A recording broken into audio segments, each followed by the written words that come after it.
Eric Ten Hag is down to business. Anthony Elanga is among the first players United will cash in, and some reasonable money is about to be got. 15 million pounds is what has been agreed between Man United and Nottingham Forest. The same team is about to take our want-out goalkeeper Dean Henderson, but on loan. He's headed back. We'll talk a lot more about the preseason tour of the US that is being launched this weekend. United kicking off against Arsenal. Welcome to the hotspot, guys. My name is Webb. It's a Friday, and I'm saying, are you happy? Are you excited? Good to know that you're there. And of course, excited about Man United and what is about to happen to this big, beautiful club that we all love. But, guys, good news. Look at that. Do you see that guy behind in blue? That is no one else but Andre Onana, who is set to make his Manchester United debut. I told you he would be in New York, and like Erik ten Hag has always wanted, he wanted Onana to be part of that preseason tour game against Arsenal, and indeed he will be there in time, and I'm sure he will be playing in that game. There he is, of course, with the team all the way in the United States of America, where he has just joined them following the signing of his 5-year contract with the club. So again, Erik ten Hag will be looking again to keep boosting his squad, and now focus is more on Rasmus Højlund. And the updates we are getting concerning Rasmus Højlund are that Paris Saint-Germain are seriously willing to meet the 60 million pounds valuation that Atalanta have got of the player. 60 million euros, not pounds. 60 million euros to 70 million euros is how much Atalanta rate the player. In fact, the coach rates him even high, more higher than that, at about 100 million, which is unreasonable. But 60 to 70 million is what Atalanta feel Man United or any team that wants to sign Rasmus Højlund should be paying. But PSG are willing to pay 60. United are slow. We are saying we need to collect funds, top up on the little we have if we are going to proceed and bid for him. So it's a tricky situation we are in, but nothing that cannot be solved. Erik ten Hag has got a plan, but the plan is seeming to move faster than perhaps many expected. We thought Anthony ELANGA could be destined to Everton, but where we are now is we are getting 15 million pounds from Nottingham Forest for him. On top of that, we've got 18 left from the 120 that we had for our transfers. So 18 plus 15, that's 33 million. Add on the 4 million pounds that we've agreed to get from Al Nassr, that is for Alex Telles. Then that's 37, so 37 million pounds. Add on what more? Okay, 37 for now is what we will be getting in total from player sales, and what we have, the 18, the balance from the 120 we have. 37, I think, can give us an initial bid, and then the add-ons can come later. 37 million pounds, I believe, is about 40, close to 42 2 million euros or thereabout. That's money that can give us an initial bid, and maybe we discuss add-ons for Rasmus Højlund with Atalanta. I think it's good business, but also we know that Fred could go. We could get some money from him. Harry Maguire must go. We need to get some money from him. Never mind him coming and talking and trying to say how he wants to work hard for his place, and now even Ten Hag is massaging his ego, saying he's an important player. We have 4 centre backs or 5 centre backs and what have you, and Harry Maguire is an important part of the squad. Erik ten Hag, stop it. We see what you're doing there. You just stripped the guy of his captaincy. I shocked him after working so hard with Carvalho, and you feel for him, of course, as a person. It's nothing personal against Harry Maguire. We just want really to have the best players at the best club. As fans, we want the best players at the club to earn the money they earn, but work for it.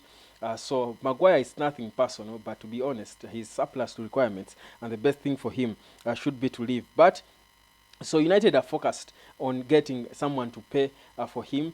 They don't talk about Scott McTominay a lot lately. I do wonder what the silence means, because at some point he was linked to a couple of clubs, and we felt probably he was one of the first we could be letting go of. But it seems we are not as eager to sell him altogether. I think there are other players we want to let go of first. So don't be surprised if Scott McTominay stays, because again, he's a homegrown player, if you would call. So, but that's a bit where even Eric Bailly is the other player that Manchester United is looking to offload. Well, there is not so many clubs interested in Eric Bailly.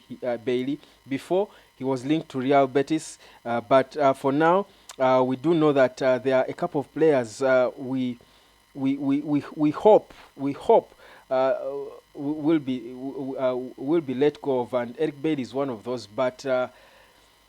There is no serious teams that seems to be interested in Bailey. We are clear we want to offload him, but we don't have where to sell him. There is a talk of Al Nassr as well, by the way.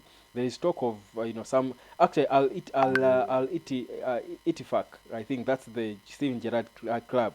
It's the one that has been linked with him, but they are not exactly as serious about him. So he's there. We are still uncertain on where exactly Eric Bailly could go, but of course Al Nassr or Al Itifak could be interested in him. That one of those two could be getting him, but still on a cheap. You don't expect so much money from him. But the point is, again, for me, even if we don't get a lot of money in terms of sales, the wages, if we lose some of these players who are earning free money, for me it's okay. Even if we don't replace many of them, for me, if we lose three and we get a striker in Rasmus Højlund and also get Sofian Amrabat, I think for me that would be good business. Even if we lost 4 or 5 players, I wouldn't mind. If they are not giving us value, let them go. We are not a United that will just be there to have players, to come and warm seats and warm the bench and get 120 or 100,000 pounds per week, or even if it's 75,000 pounds per week. Every United player has got to earn the money, but also earn the respect of putting on the Man United badge. For me, it's so important. But again, that's where we are. That's where we are as United. So now we are of course braced for that game, that pre-season tour in the US. That will be on Sunday against Arsenal. And it's an important game, obviously, for Manchester United because, well, first of all, it's a new dawn. It will be the start of a new dawn, not competitively, but again, the opponent remains Arsenal. So it's always a game that you would expect, first of all, will be a sellout. I'm sure fans will come in their numbers to watch that one. I'm sure we will be excited to watch it. We will be having a watch along with that game. And for me, the most important thing about this game is just the idea of seeing a new look Manchester United with not David De Gea not in goal for the first time in over 10 years, with Andre Onana, who is coming with a lot of expectations, but also the difference in style that we are going to see. I obviously know that Eric Ten Hag's style is built entirely or mostly on the goalkeeper Andre Onana and his style because he wants to build from behind and press from behind.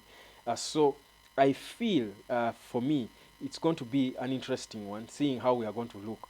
And it would have been nice if we had signed all the core players we want in all the core departments. But sadly, we may not be able to do so. But it's I think for me good that at least some of the core departments are sorted. The goalkeeping department is key. We always expected the striking department to be, I think, one that will take time because first of all there is no money, but also we don't want to risk. We wanted to be sure that it's Rasmus Højlund who would be, or Højlund, by the way. I learned that is the right pronunciation according to the Danes. Rasmus Højlund.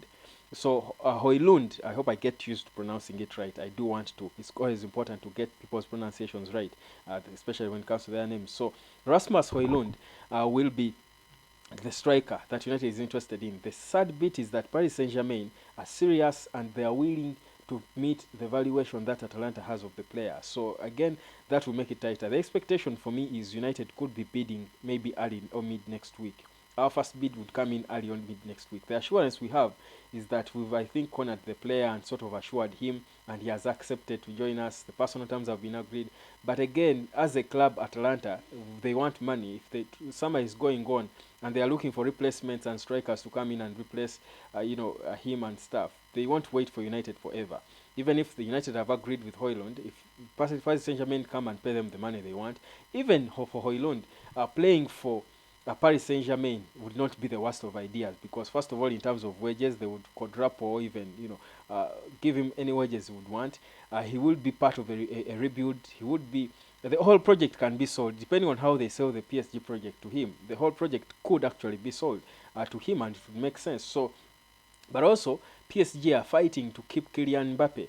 as we do know right now, PSG are fighting to keep Kylian Mbappe. Rasmus Højlund would be excited by the prospect of playing with Kylian Mbappe as part of the rebuild. So they want to give him, I think, a £1 billion, £1 billion contract for 10 years, just to excite him. I mean, their comeback is interesting. But anyhow, I'm not here to talk about PSG. But yeah, so the whole Højlund situation with PSG and Man United is tricky. United is slow because the money is not there yet. PSG has the money, obviously. What has been slowing them is their focus on Kylian Mbappe. So you feel if United do not sort their house or put their house together fast, we might lose out. But let's hope it won't happen. The only beauty is the player does want to join Manchester United. But yeah, that's where we are, guys. But as I said, this man is 15 million is what we could get for him. That's a good one. And then also we do know that Eric Bailly, like I said, is one of those who are wanted out. That's Bailey there, wanted out. He has, I think, overstayed his good. Then Rasmus Højlund is the other player we are interested in, but we're a bit slow because of the lack of funds. So that's where we are going into the weekend. But don't you worry. I think it's okay. I think with Højlund, of course, Mason Mount, who Erik ten Hag has always wanted, you look at United and you feel we will be a better team than we were last season. If we just sort the striking department, I think everything will be sorted. And again, the plan for Sofian Amrabat is still on. Erik ten Hag wants a backup for Casemiro, and it's Amrabat. So it is going to happen when the money comes. It's now sell to buy. We are clear now on the issue, the situation I told you before that we've got to sell to buy is now.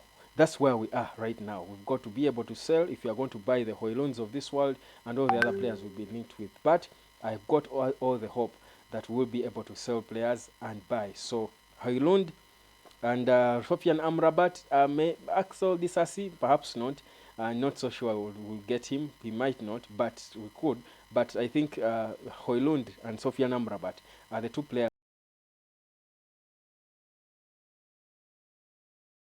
There is progress concerning Manchester United. My name is Webb, guys. It's a weekend. The best news for me this weekend has been the fact that Onana is set to make his debut, but also the fact that Manchester United is about to return to the pitch, and weekend football is returning. Sunday is the day. United versus Arsenal. Don't you forget about that watch along. Keep watching the hotspot, subscribe, and keep enjoying all the rest of the videos that I did post. There is a video about Rasmus Højlund and how there could be a collective effort by Italy to overprice the player. You can watch that video, and of course all the other videos I've posted, and you let me know what you think and give me your feedback as well about all these videos as they do come. It's the love for Manchester United. Let's keep enjoying it. I'll see you later, guys.